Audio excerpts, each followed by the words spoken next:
الحمدللہ علی احسانہ والشکر لہ علی توفیقہ وامتنانہ واشہد ان لا الہ الا اللہ وحدہ لا شریک لہ تعظیما لشانہ اللہم صل وسلم علی عبدک ورسولک محمد وعلی آلہ وصحبہ واخوانہ اما بعد۔ ناظرین کرام السلام علیکم ورحمۃ اللہ وبرکاتہ۔ میں آپ کا میزبان عبدالباسط آپ کی خدمت میں حاضر ہوں اور میرے ساتھ اسٹوڈیو میں موجود ہیں شیخ رضا اللہ عبدالکریم مدنی حفظہ اللہ۔ شیخ صاحب السلام علیکم ورحمۃ اللہ وبرکاتہ۔ ہمارا جو یہ سلسلے وار پروگرام چل رہا ہے اس کا نام ہے انکار حدیث ایک باطل تحریک۔ اسی تعلق سے آپ کو یاد ہوگا ہم پچھلے ایپیسوڈ میں جو گفتگو کر رہے تھے وہ ان منکرین حدیث کے شبہات کا جائزہ لے رہے تھے، اور اس میں جو ایک بہت بڑا شبہ ہے کتابت حدیث کے تعلق سے یا حفاظت حدیث کے تعلق سے، اس کا جائزہ ہم نے پچھلے ایپیسوڈ میں لیا تھا۔ آج کے اس ایپیسوڈ میں بھی انشاءاللہ العزیز ہم ان کے کچھ شبہات کا جائزہ لیں گے اور اس کی حقیقت کو جاننے کی کوشش کریں گے کہ ان کا یہ شبہ کتنا دمدار ہے اور اس میں کتنی حقیقت ہے، کتنی سچائی ہے اور یہ کتنا فسانہ ہے۔ یہ منکرین حدیث ایک شبہ پیش کرتے ہیں، قرآن کی کچھ آیتوں سے یہ استدلال کرتے ہیں۔ ان میں ایک آیت یہ پیش کرتے ہیں ایسے بھولے بھائے لوگوں کے سامنے کہ اللہ رب العالمین نے قرآن میں فرمایا ہے وَمَا عَلَى الرَّسُولِ إِلَّا الْبَلَاغُ، کہ رسول کے ذمے صرف بلاغ ہے، آپ کا کام صرف پہنچا دینا ہے، اس کے علاوہ آپ کا کوئی کام نہیں ہے۔ حالانکہ ضمناً اس کا جواب ہم حاصل کر چکے ہیں، ہمارے شیخ محترم نے کافی تفصیل کے ساتھ بعض اپنے گفتگو کے ضمن میں بات بیان کی ہے، لیکن ہم باقاعدہ شبہے کی شکل میں اسے بیان کرتے ہیں تاکہ ہمارے شیخ باقاعدہ اس کا جواب دے دیں اور ہمارے عوام کے ذہنوں میں اگر اس کے تعلق سے کوئی شبہ ہے تو دور ہو جائے۔ شیخ یہ کہتے ہیں کہ اللہ رب العالمین نے قرآن میں فرمایا ہے کہ وَمَا عَلَى الرَّسُولِ إِلَّا الْبَلَاغُ، رسول کا کام صرف تبلیغ ہے، آپ کا کام صرف پہنچا دینا ہے، اس کے علاوہ کچھ نہیں ہے۔ گویا کہ آپ کے اوپر جو وحی اتری، جبریل علیہ السلام جو وحی لے کر آپ پر اترے، قرآن اسے آپ لوگوں تک پہنچا دے، اس کے علاوہ آپ کا اور کوئی کام نہیں ہے۔ الحمدللہ والصلاة والسلام علی رسول اللہ۔ قرآن کی تشریح، اس کے معانی و مطالب، آپ رسول اکرم صلی اللہ علیہ وسلم کے فرامین کی روشنی میں، آپ کی زندگی اور آپ کی زندگی میں پائے جانے والے جد و جہد کی روشنی میں سمجھیں گے، یا 1400 سال بعد بیٹھ کر اپنے آفس میں اور جو من میں آیا وہ کہہ دیا، اس کو قرآن کی تشریح سمجھیں گے؟ جس قرآن سے آپ یہ کہہ رہے ہیں وما علی الرسول الا البلاغ، وما علیک الا البلاغ، یہ اسی طرح کی اور آیتیں، کیا وہی قرآن یہ نہیں کہہ رہا ہے لتبین للناس ما نزل الیہم؟ وہی قرآن یہ نہیں کہہ رہا ہے فاصدع بما تؤمر؟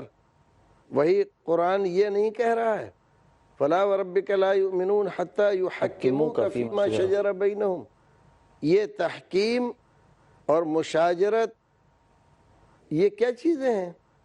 فاحکم بما اراک اللہ، یہ قرآن نہیں کہہ رہا ہے؟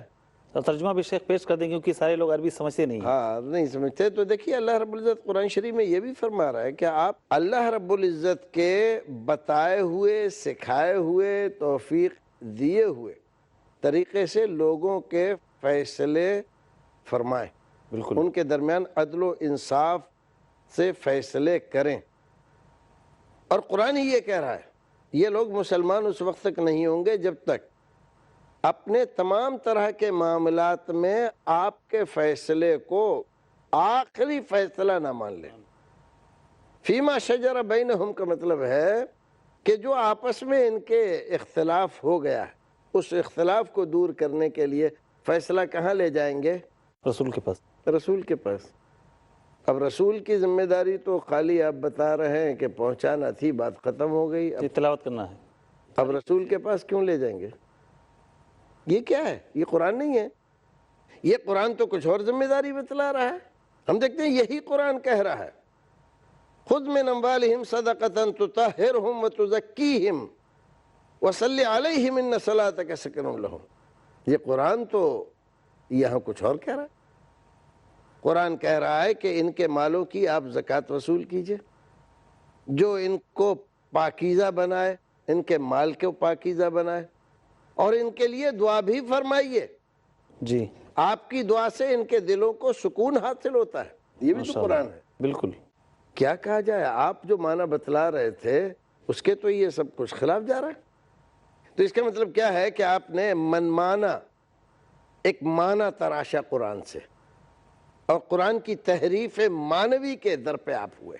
رسول کا جو منصب قرآن بتلا رہا ہے اس منصب پہ ڈاکہ ڈالا آپ نے، اور خود اس کو ہتھیا کر بیٹھ گئے۔ بالکل، اب آپ خود تشریح کرنے بیٹھے ہیں، تفسیر قرآن لکھ رہے ہیں، اور اس کا مطلب یہ ہے اور اس کا مطلب وہ ہے، اس سے یہ مراد ہے اور اس سے وہ مراد ہے، آپ کر رہے ہیں۔ کون سی آیت میں ہے کہ آپ کو یہ منصب حاصل ہے؟ رسول کا کام صرف پہنچا دینا ہو اور آپ کا کام تشریح کرنا ہو۔ سبحان اللہ۔ یہ کون سے قرآن میں لکھا ہے؟ وہ تو قرآن بتلائیے، وہ آیت تو بتلائیے جس میں آپ کو یہ اختیار دیا گیا ہے کہ آپ پورا اسلام تصنیف کر دیں۔ آپ کے لیے بھی تو کوئی آیت کریمہ ہونی چاہیے۔ یہ سراسر اسلام کے خلاف ایک سازش ہے۔ رسول اکرم صلی اللہ علیہ وسلم کے منصب پر ڈاکہ ڈالنا ہے یہ منصب رسول اکرم صلی اللہ علیہ وسلم۔ آپ نبی ہیں، آپ رسول ہیں، آپ حاکم ہیں، آپ شارع ہیں، آپ مبین ہیں، آپ مشرع ہیں، یہ سب حیثیتیں آپ کی قرآن بیان کر رہا ہے۔ اور جب ہم سیرت رسول کو دیکھتے ہیں تو ہم دیکھتے ہیں کہ یہ ساری حیثیتیں رسول اکرم کی زندگی میں بیک وقت موجود ہیں، اور آپ ان تمام کو انجام دے رہے ہیں۔ قرآن آپ کے اوپر اترتا ہے، آپ سناتے بھی ہیں، بتاتے بھی ہیں، اس کی شرح بھی کرتے ہیں۔ کسی کو اس کے سمجھنے میں کوئی دشواری ہوتی ہے تو اس کی وضاحت بھی فرماتے ہیں۔ پھر قرآن نازل ہوتا ہے تو وہ احکام جاری بھی فرماتے ہیں۔ پھر اس قرآن کی تعلیمات کو دوسروں تک پہنچانے کے لیے انتظامات بھی فرماتے ہیں۔ بے شک، اس قرآن کی تعلیمات لوگوں کو سکھاتے بھی ہیں، قرآن تیار کرتے ہیں، اس قرآن کو لکھواتے بھی ہیں، اور پھر احکامات لکھوا کر دور دراز اپنے گورنروں کے پاس بھجواتے بھی ہیں، یہ کام ایسے کرو اور یہ کام ایسے کرو۔ تو یہ کہنا کہ صرف آپ کا منصب اتنا ہے کہ آپ کو پہنچا دینا ہے، یہ قرآن کی تحریف ہے۔ یہ ان کی پریشانی یہی ہے منکرین حدیث کی، کہ یہ ایک آیت کریمہ کو لے لیتے ہیں اور اسی میں اٹکے رہتے ہیں، باقی قرآن سے آنکھیں بند کر لیتے ہیں۔ ان کو اور کچھ نہیں دکھائی دیتا، بس وہی آیت کریمہ دکھائی دے گی۔ اور آیت کریمہ جو اور دوسری ہیں، فَلْيَحْذَرِ الَّذِينَ يُخَالِفُونَ عَنْ أَمْرِهِ، یہ کیا ہے؟ بالکل، اس کا مطلب یہ ہے کہ امر و نہی کا اختیار آپ کے پاس ہے، اور ڈرایا جا رہا ہے میرے نبی کی بات کی مخالفت کی، یا اس سے روگردانی کی، یا اس سے الگ ہٹ کر رہنے کی کوشش کی، ان تصیبہم فتنہ او یصیبہم عذاب علیم۔ یہ کیا ہے؟ یہ کیا صرف بلاغہ ہی ہے؟ ما آتاکم الرسول فخذوہ وما نہاکم عنہ فانتہوا، نہا کے مقابلے میں آتا ذکر ہے، اسی لیے اکثر مفسرین کرام نے امرکم کا، ما آتاکم الرسول ای ما امرکم الرسول، رسول جو حکم دے تمہیں، رسول جو تمہیں حکم دیں۔ تو اس کا مطلب یہ ہے کہ رسول قرآن کی روشنی میں آپ کو حکم دیں گے، نماز ایسے پڑھو، روزہ ایسے رکھو، حج ایسے کرو، زکوٰۃ ایسے دو، ماں باپ کے ساتھ یہ سلوک کرو، پڑوسی کے ساتھ یہ سلوک کرو، باہر سے آنے والوں کے ساتھ یہ سلوک کرو، مہمانوں کے ساتھ ایسے پیش آؤ۔ رسول حکم دے رہا ہے اور وہ حکم تمہیں ماننا ہے۔ فَخُذُوهُ وَمَا نَهَاكُمْ عَنْهُ فَانْتَهُوا، اور جس سے روکتا ہے اس سے رک جاؤ۔ شراب نہیں پیو گے، جوا نہیں کھیلو گے، ایسا نہیں کرو گے، ویسا نہیں کرو گے، یہ ساری چیزیں جو نواہی ہیں اسلام کی، کس نے بتلائی ہے؟ رسول نے۔ کیا قرآن میں ہے یہ؟ بہت سارے محرمات بھی ایسے ہیں جن سے شادی نہیں کر سکتے، قرآن میں اس کا ذکر نہیں اللہ کے رسول صلی اللہ علیہ وسلم نے بیان کیا ہے۔ رسول اکرم نے بتلایا اور اس کی تشریح فرمائی، تو یہ ساری چیزیں رسول اکرم صلی اللہ علیہ وسلم کے منصب میں سے ہیں۔ یہ کہنا کہ آپ کا منصب صرف اتنا ہے، یہ دھوکہ ہے، فریب ہے۔ اس کے جواب میں یہ بھی کہتے ہیں کہ یہ آپ کے دور کے لیے خاص تھا اور بعد کے ادوار کے لیے یہ اللہ کے رسول صلی اللہ علیہ وسلم نے اپنی امت کے حوالے کر دیا کہ اپنے حساب سے سمجھو اور عمل کرو۔ یہ آپ کا جو اجتہاد تھا، آپ کی جو کوششیں تھیں، آپ کی جو توضیحات تھیں، یہ آپ کے زمانے تک محدود تھی۔ اس طرح کی بات یہ منکرین حدیث کرتے ہیں۔ بہت اچھی بات ہے، ایک آیت بھی ذرا سنا دیجئے، کون سی آیت میں کہا گیا؟ یہ قرآن کی ہی بات کر رہے ہیں نا آپ؟ قرآن میں کون سی آیت میں کہا گیا ہے یہ سارے احکام، سارے اختیارات جو آپ کو حاصل ہیں یہ آپ کے دور تک ہیں، باقی یہ سارے احکام منتقل ہو جائیں گے امت کو؟ کہاں ہے؟ کون سی آیت میں ہے یہ؟ کہیں نہیں ہے۔ منمانی ہے، یہ دھوکہ ہے، فریب ہے۔ اور اسی سے وہ مرکز ملت اور یہ سب، مرکز ملت کا تو یہ لفظ ہی نہیں آیا کہیں قرآن میں، تو یہ تم نے کہاں سے نکالا؟ قرآن پر زیادتیاں کر رہے ہو، جو چیز قرآن نہیں کہہ رہا ہے وہ قرآن سے کہلوانا چاہ رہے ہو، جو رسول نہیں کہہ رہا ہے وہ رسول کی زبان میں ڈالنے کی کوشش کر رہے ہو، جو اللہ تعالیٰ نہیں فرما رہا ہے وہ اللہ تعالیٰ پر لازم کر رہے ہو کہ تو ایسا کہہ۔ تو یہ بدترین قسم کی خیانت ہے اسلام کے ساتھ۔ بالکل، بے شک، جزاک اللہ خیر۔ ناظرین کرام، آپ نے دیکھا کہ منکرین حدیث کا یہ شبہ، یہ ڈاؤٹ کہ اللہ کے رسول صلی اللہ علیہ وسلم کی حیثیت صرف مبلغ کی تھی، آپ کا کام صرف اتنا تھا کہ جو قرآن آپ پر اترتا ہے آپ اسے لوگوں تک پہنچا دیں۔ ان کے اس شبہے کی کتنی حقیقت ہے، ہمارے محترم عالم دین شیخ رضا اللہ صاحب الکریم حفظہ اللہ نے اس کا جواب دیا اور اس کی حقیقت کو کھولا کہ اس میں کتنی سچائی ہے اور ان منکرین حدیث کا اس کے پیچھے کیا مقصد ہے، اور اللہ کے رسول صلی اللہ علیہ وسلم کے منصب کو چھین کر اس پر ڈاکہ زنی کر کے وہ حیثیت خود یہ حاصل کرنا چاہتے ہیں تاکہ دین کو بازیچے اطفال بنائیں اور قرآن کو بازیچے اطفال بنائیں اور اس کے ساتھ جس طرح چاہیں کھیلیں۔ انشاءاللہ العزیز وقفے کے بعد ہم دوبارہ آپ کی خدمت میں حاضر ہوں گے، ایک نیا شبہ لے کر آپ کی خدمت میں آئیں گے۔ تب تک آپ سے اجازت چاہتے ہیں۔ السلام علیکم ورحمۃ اللہ وبرکاتہ۔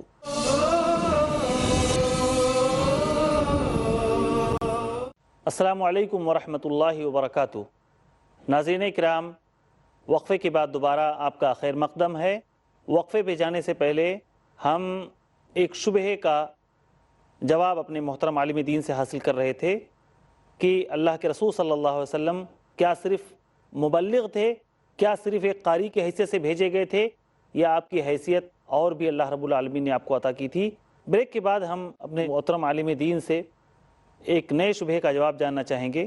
وہ شبہ یہ ہے، یہ منکرین حدیث کہتے ہیں، قرآن کی آیت پیش کرتے ہیں کہ اللہ رب العالمین نے ارشاد فرمایا ہے الیوم اکملت لکم دینکم واتممت علیکم نعمتی ورضیت لکم الاسلام دینا۔ یہ آیت جب اتری ہے تو آپ پر اللہ رب العالمین نے دین کو مکمل کر دیا ہے، اور یہ جو تکمیل دین ہے یہ قرآن کے ساتھ خاص ہے، یعنی قرآن جو آپ پر پورا اترا ہے وہ اترتے ہی دین کی تکمیل ہو گئی، اب ہمیں کسی اور طرف جانے کی ضرورت نہیں ہے۔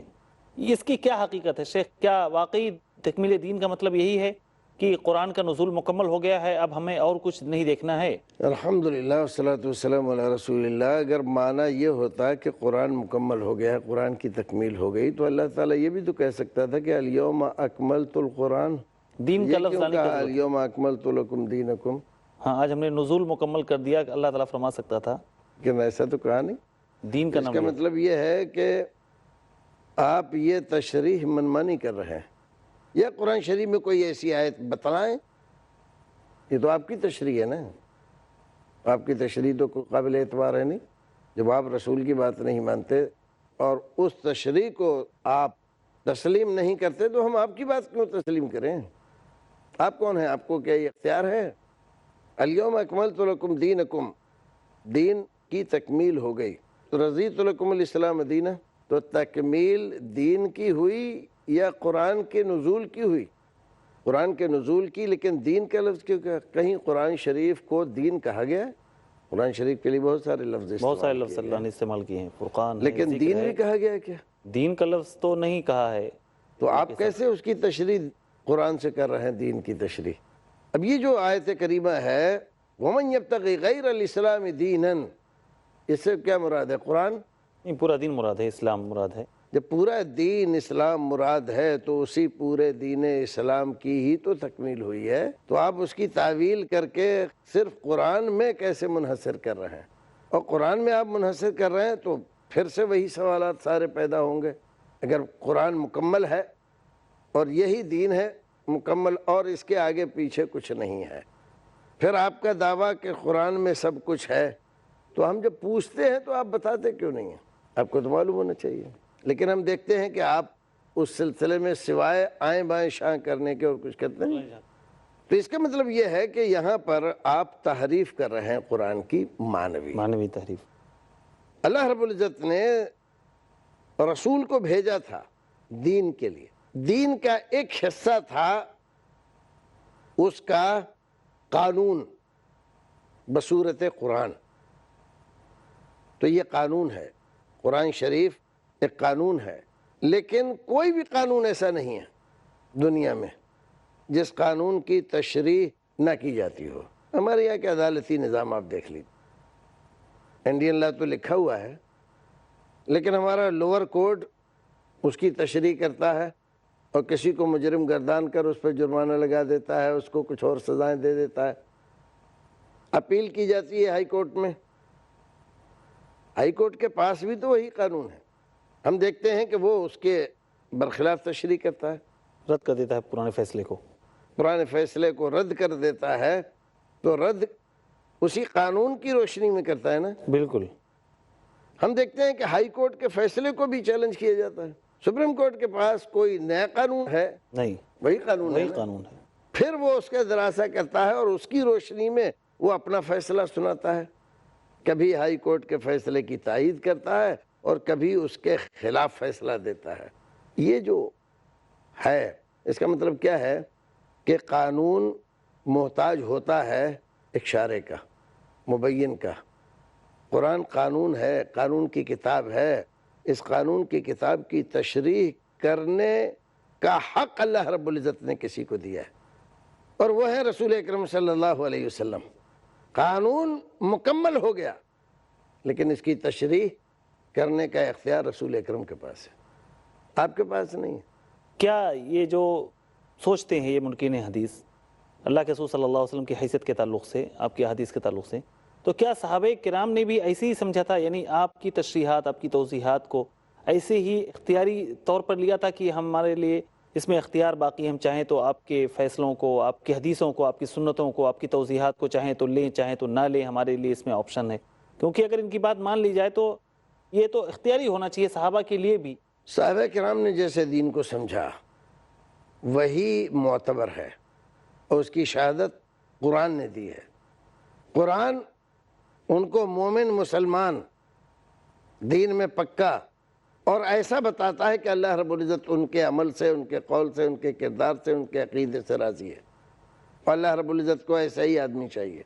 خود ان کے ایمان کو ایک معیاری ایمان قرار دیا ہے، فَإِنْ آمَنُوا بِمِثْلِ مَا آمَنْتُمْ بِهِ فَقَدِ اهْتَدَوْا۔ شیخ ان کا ایمان بھی معیاری ہے اور ان کے اعمال و افعال جن کی تائید رسول اکرم نے فرمائی وہ بھی معیاری، اس لیے کہا وَمَنْ يُشَاقِقِ الرَّسُولَ من بعد ما تبین له الهدى وَيَتَّبِعْ غَيْرَ سَبِيلِ الْمُؤْمِنِينَ۔ تو سبیل مومنین، صحابہ کرام کی جو سبیل، جو آپ کا منہج ہے، یہ اللہ رب العزت کیا معتبر ہے۔ تو دین تو وہی ہے، دین کی وہی شکل معتبر ہے۔ بعد کے زمانے کے لوگوں نے دین کی جو شکلیں بنائی ہیں، بگاڑی ہیں۔ تو المومنین سے مراد یہاں پہ وہی صحابہ کرام ہی ہے، صحابہ کرام کے علاوہ کوئی اور دوسرا تھا ہی نہیں، ظاہر سی بات ہے اس وقت تو صحابہ کرام ہی تھے۔ تو وہی مراد ہے۔ ہم مجبور ہیں کہ اسی تشریح کو، اسی صورت کو، اسی مسئلے کو مانیں جس کو صحابہ کرام نے مانا ہے۔ بے شک اس کے برخلاف جا کر ہم سبیل مومنین کی مخالفت نہیں کریں گے، ورنہ اس وعید کے تحت آئیں گے، وَلْيَحْذَرِ الَّذِينَ يُشَاقِقُ الرَّسُولَ مِن بَعْدِ مَا تَبَيَّنَ لَهُ الْهُدَىٰ وَيَتَّبِعْ غَيْرَ سَبِيلِ الْمُؤْمِنِينَ نُوَلِّهِ مَا تَوَلَّىٰ وَنُصْلِهِ جَهَنَّمَ۔ اس وعید کے تحت آئیں گے، جہنم میں داخل کرے گا اللہ تعالیٰ۔ اگر سبیل مومنین کو آپ چھوڑ دیتے ہیں تو اللہ رب العزت آپ کو یہ سخت سزا دے گا۔ تو سبیل مومنین پر رہنا ہے. تو صحابہ کرام نے جیسے دین کو سمجھا ویسے ہمیں سمجھنا ہے, ویسے ہی ہمیں چلنا ہے, اور دین کی اسی شکل و تشریح کو ہمیں معتبر ماننا ہے. منمانی نہیں, ہم جو سمجھ میں آئے ہم کہہ دیں کہ اس کا مطلب یہ ہے, اس کا مطلب وہ ہے, اس سے مراد یہ ہے, اس سے مراد وہ ہے. دلیل بھی تو ہونی چاہیے نا آپ کے پاس. آپ کہہ رہے ہیں اس سے مراد یہ ہے, آپ ہی کا ایک اور منکر حدیث وہ کہہ رہا ہے کہ نہیں اس سے مراد یہ نہیں ہے, یہ ہے. تو کوئی بھی آدمی اپنی عقل سے کوئی چیز کہنے لگ جائے تو عقل تو دوسرے کے پاس بھی ہے, دوسرا دوسری بات کہے گا, تیسرا تیسری بات کہے گا, چوتھا چوتھی بات کہے گا, اور ہر ایک کے پاس عقل ہے. تو تکمیل دین کا شیخ مطلب جو ہے اللہ نے جو ارشاد فرمایا ہے وہ پورا دین ہے, یعنی قرآن و سنت دونوں اس سے مراد ہے. اس سے مراد ہے کہ اللہ رب العزت نے آخری زمانے میں آخری نبی, آخری ہدایت لے کر جو بھیجا جی, اور اس کو 23 سال تک برابر وہ اس کو پورا کرتا رہا, رفتہ رفتہ نازل کرتا رہا. 23 سال میں جا کر وہ مکمل ہو گیا, وہ دین مکمل ہو گیا. وہ دین مکمل ہو گیا. اب اس دین میں اضافے کی گنجائش نہیں ہے, اس میں سے کچھ نکالنے کی بھی گنجائش نہیں. آپ اگر مگر کر رہے ہیں, آپ اس میں مین میخ نکال رہے ہیں, شکوک و شبہات پیدا کر رہے ہیں, تو یہ آپ کی بے ایمانی کی دلیل ہے. بے شک نیت میں کھوٹ ہے, نیت میں کھوٹ ہے آپ کی. ورنہ قرآن اپنے طور پر دعویٰ یہی کر رہا ہے کہ میں مکمل کتاب ہوں, اور دین کی تکمیل میں میرا یہ اعلان یہ مکمل دین کی تکمیل ہے, خالی میری تکمیل نہیں ہے. یہ دین کی تکمیل ہے, اب دین مکمل ہو گیا ہے. اب اس کی تشریحات کے مطابق آپ کو زندگی گزارنا ہے. صرف یہ کہنا کہ نہیں ہم تو قرآن ہی کی مانیں گے, باقی نہیں مانیں گے, آپ قرآن کی بھی نہیں مان سکتے. بے شک. جزاک اللہ خیر.